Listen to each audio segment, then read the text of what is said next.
कथा का पाठ करने से व्यक्ति को 1000 यज्ञ करने के बराबर पुण्य फल की प्राप्ति होती है। सत्यनारायण भगवान व्रत कथा में भगवान विष्णु के सत्य स्वरूप के बारे में बताया गया है।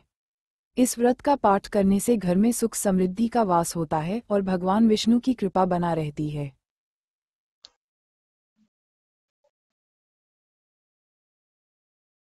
सत्यनारायण व्रत कथा का पहला अध्याय।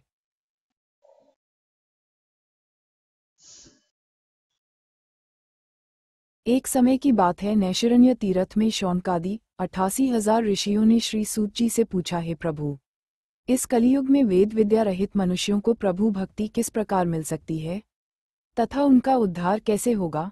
हे मुनि श्रेष्ठ, कोई ऐसा तप बताइए जिससे थोड़े समय में ही पुण्य मिले और मनवांछित फल भी मिल जाए। इस प्रकार की कथा सुनने की हम इच्छा रखते हैं।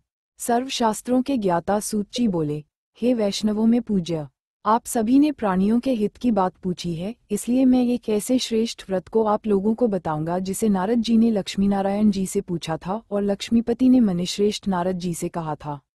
आप सब इसे ध्यान से सुनिए। एक समय की बात है, योगीराज नारद जी दूसरों के हित की इच्छा लिए अनेकों लोकों में घूमते हुए मृत्युलोक में आ पहुंचे। यहाँ उन्होंने अनेक योनियों में जन्मे प्रायः सभी मनुष्यों को अपने कर्मों द्वारा अनेकों दुखों से पीड़ित देखा। उनका दुख देख नारद जी सोचने लगे कि कैसा यत्न किया जाए जिसके करने से निश्चित रूप से मानव के दुखों का अंत हो जाए। इसी विचार पर मनन करते हुए वह विष्णुलोक में गए। वहां वह देवों के ईश नारायण की स्तुति करने लगे, जिनके हाथों में शंख, चक्र, गदा और पद्म थे, गले में वरमाला पहने हुए थे। स्तुति करते हुए नारद जी बोले, हे भगवान, आप अत्यंत शक्ति से संपन्न हैं, मन तथा वाणी भी आपको नहीं पा सकती हैं। आपका आदि, मध्य तथा अंत नहीं है। निर्गुण स्वरूप सृष्टि के कारण भक्तों के दुख को दूर करने वाले हैं, आपको मेरा नमस्कार है। नारद जी की स्तुति सुन विष्णु भगवान बोले, हे मुनिश्रेष्ठ, आपके मन में क्या बात है? आप किस काम के लिए पधारे हैं? उसे संकोच कहो। इस पर नारद मुनि बोले कि मृत्युलोक में अनेक योनियों में जन्मे मनुष्य अपने कर्मों के द्वारा अनेकों दुख से दुखी हो रहे हैं। हे नाथ, आप मुझ पर दया रखते हैं तो बताइए कि वो मनुष्य थोड़े प्रयास से ही अपने दुखों से कैसे छुटकारा पा सकते हैं। श्रीहरि बोले, हे नारद, मनुष्यों की भलाई के लिए तुमने बहुत अच्छी बात पूछी है। जिसके करने से मनुष्य मोह से छूट जाता है, वह बात मैं कहता हूँ, उसे सुनो।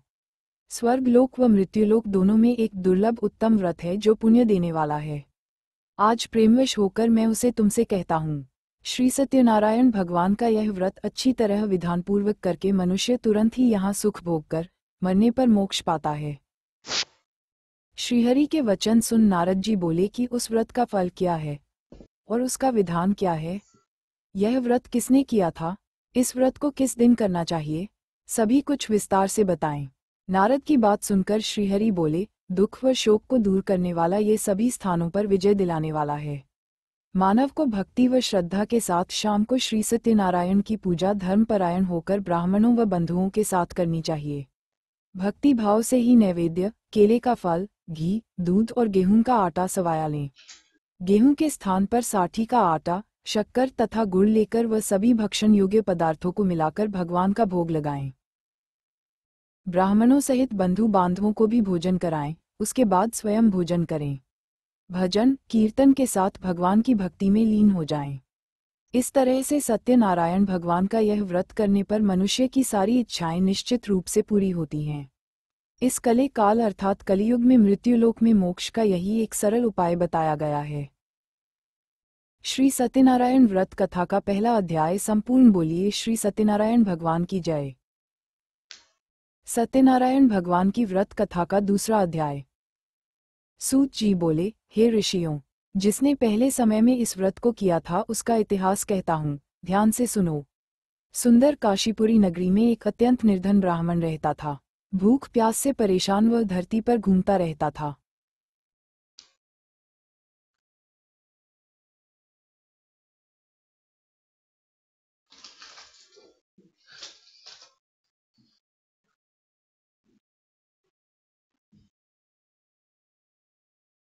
धारण कर उसके पास जाकर पूछा, हे विप्रा, नित्य दुखी होकर तुम पृथ्वी पर क्यों घूमते हो? दीन ब्राह्मण बोला, मैं निर्धन ब्राह्मण हूँ। भिक्षा के लिए धरती पर घूमता हूँ। हे भगवान, यदि आप इसका कोई उपाय जानते हो तो बताइए।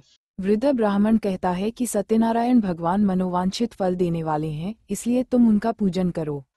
इसे करने से मनुष्य सभी दुखों से मुक्त हो जाता है। वृद्ध ब्राह्मण बनकर आए सत्यनारायण भगवान उस निर्धन ब्राह्मण को व्रत का सारा विधान बताकर अंतर्धान हो गए। ब्राह्मण मन ही मन सोचने लगा कि जिस व्रत को वृद्ध ब्राह्मण करने को कह गया है मैं उसे जरूर करूंगा।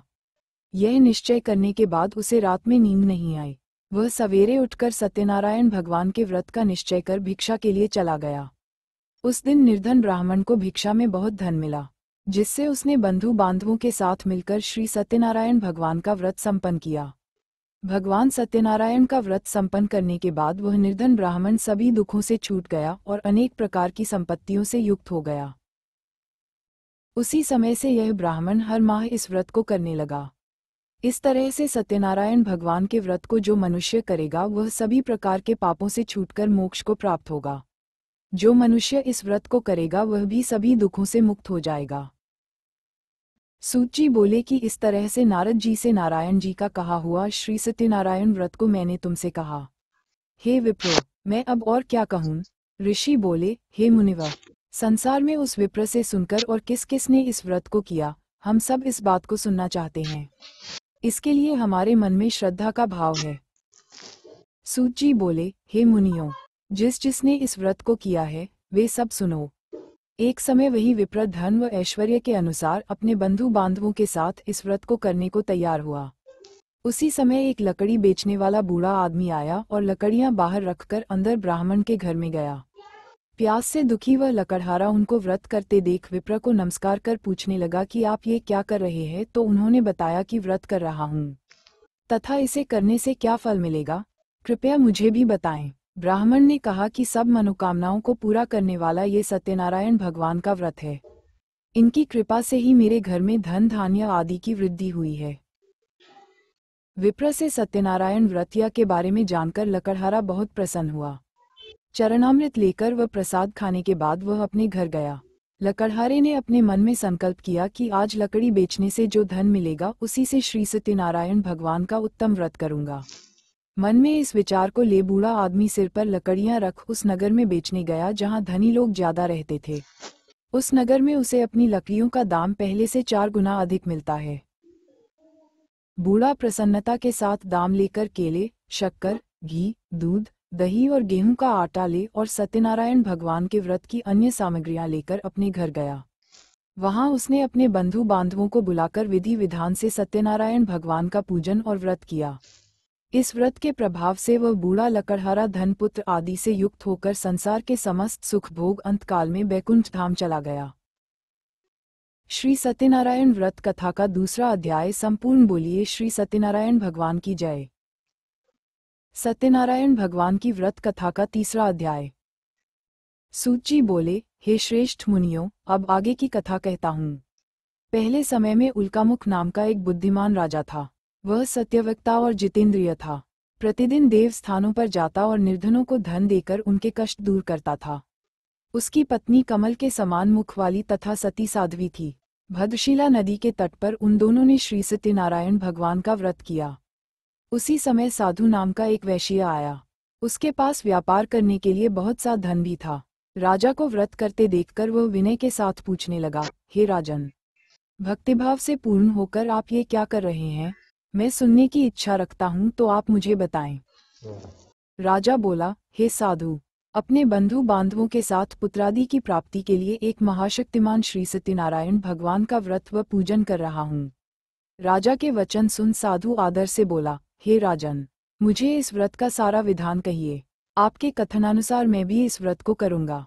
मेरी भी संतान नहीं है और इस व्रत को करने से निश्चित रूप से मुझे संतान की प्राप्ति होगी। राजा से व्रत का सारा विधान सुन व्यापार से निवृत्त हो वह अपने घर गया।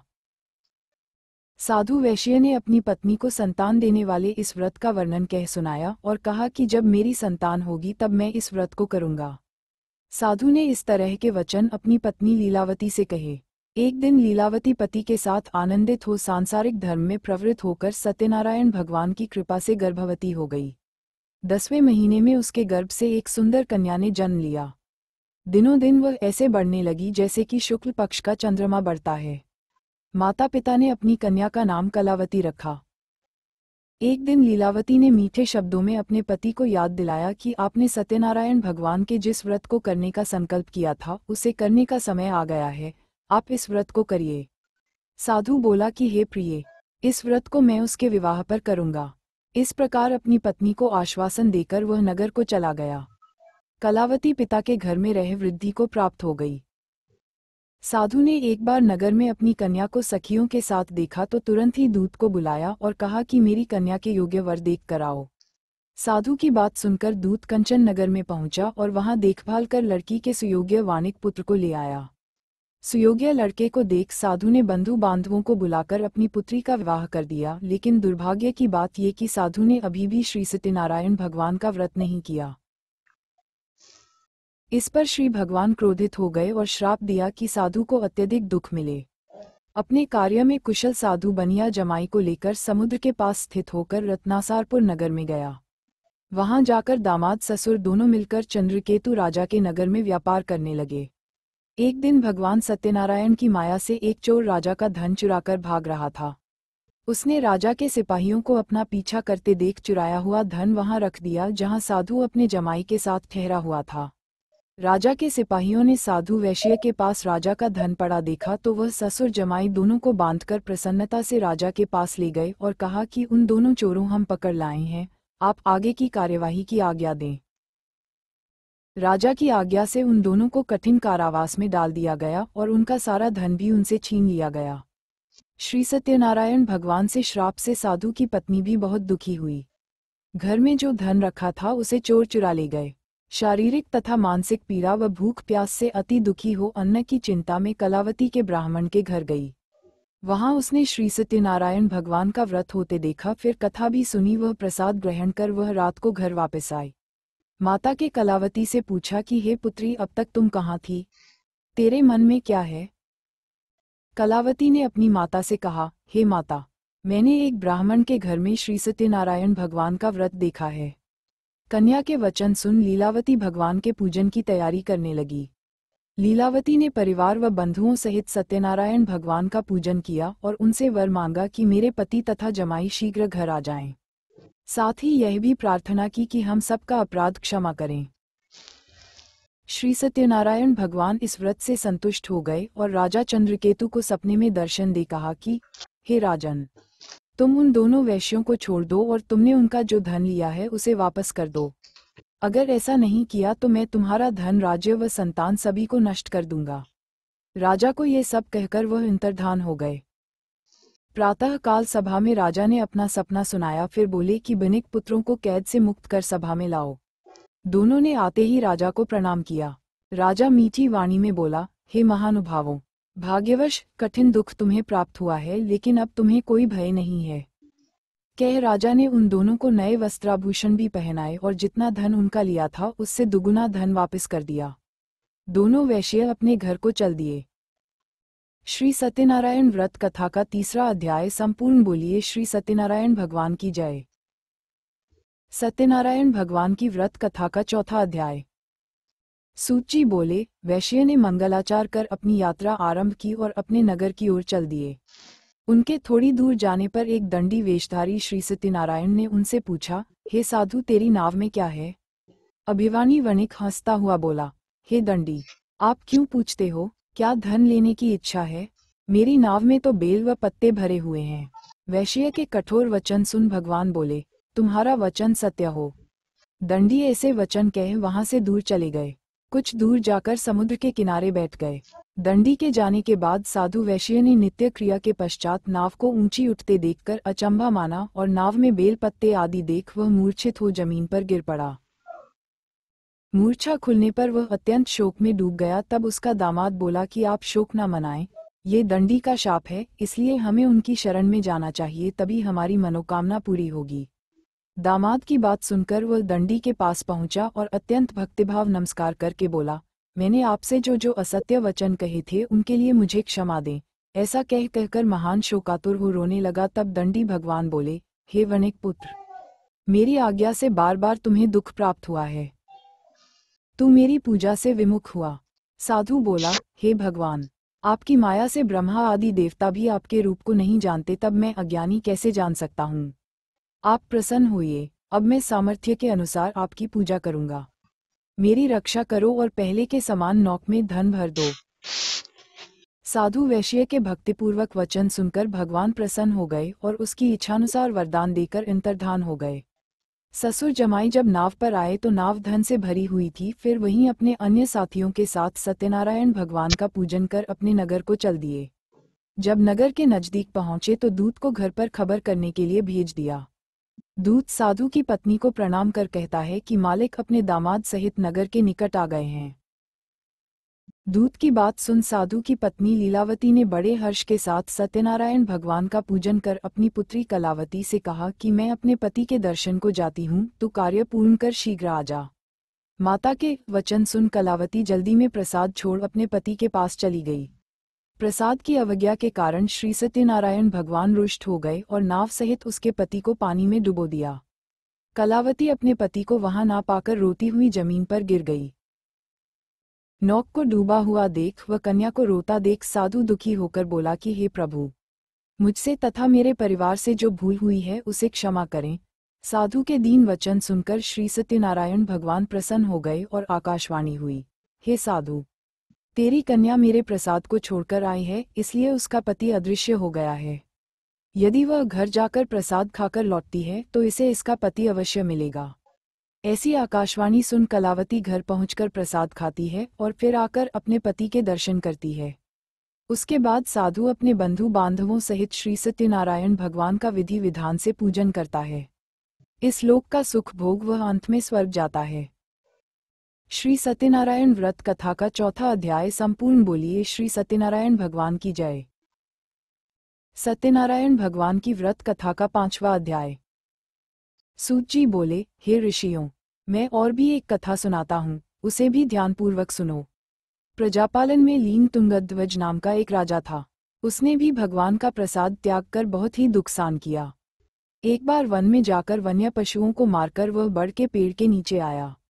वहां उसने ग्वालों को भक्ति भाव से अपने बंधुओं सहित सत्यनारायण भगवान का पूजन करते देखा। अभिमानवश राजा ने उन्हें देखकर भी पूजा स्थान में नहीं गया और न ही उसने भगवान को नमस्कार किया। ग्वालों ने राजा को प्रसाद दिया, लेकिन उसने वह प्रसाद नहीं खाया और प्रसाद को वहीं छोड़ वह अपने नगर को चला गया। जब वह नगर में पहुंचा तो वहां सब कुछ तहस नहस हुआ पाया तो वह शीघ्र ही समझ गया कि यह सब भगवान ने ही किया है। वह दोबारा ग्वालों के पास पहुंचा और विधि पूर्वक पूजा करके प्रसाद खाया तो श्री सत्यनारायण भगवान की कृपा से सब कुछ पहले जैसा हो गया। दीर्घकाल तक सुख भोगने के बाद मरणोपरांत उसे स्वर्गलोक की प्राप्ति हुई। जो मनुष्य परम दुर्लभ इस व्रत को करेगा तो भगवान सत्यनारायण की अनुकंपा से उसे धन धान्य की प्राप्ति होगी। निर्धन धनी हो जाता है और भयमुक्त हो जीवन जीता है। संतानहीन मनुष्य को संतान सुख मिलता है और सारे मनोरथ पूर्ण होने पर मानव अंतकाल में बैकुंठ धाम को जाता है। सूत जी बोले, जिन्होंने पहले इस व्रत को किया है, अब उनके दूसरे जन्म की कथा कहता हूँ। वृद्ध शतानंद ब्राह्मण ने सुदामा का जन्म लेकर मोक्ष की प्राप्ति की। लकड़हारे ने अगले जन्म में निषाद बनकर मोक्ष प्राप्त किया। उल्कामुख नाम का राजा दशरथ होकर बैकुंठ को गए। साधु नाम के वैश्य ने मोरध्वज बनकर अपने पुत्र को आरे से चीरकर मोक्ष पाया। महाराज तुंगध्वज ने स्वयंभू होकर भगवान में भक्तियुक्त हो कर्म कर मोक्ष पाया। श्री सत्यनारायण व्रत कथा का 5वां अध्याय संपूर्ण। बोलिए श्री सत्यनारायण भगवान की जय। नहीं यहाँ इस पे 1 कर दिया, 3 हो गया।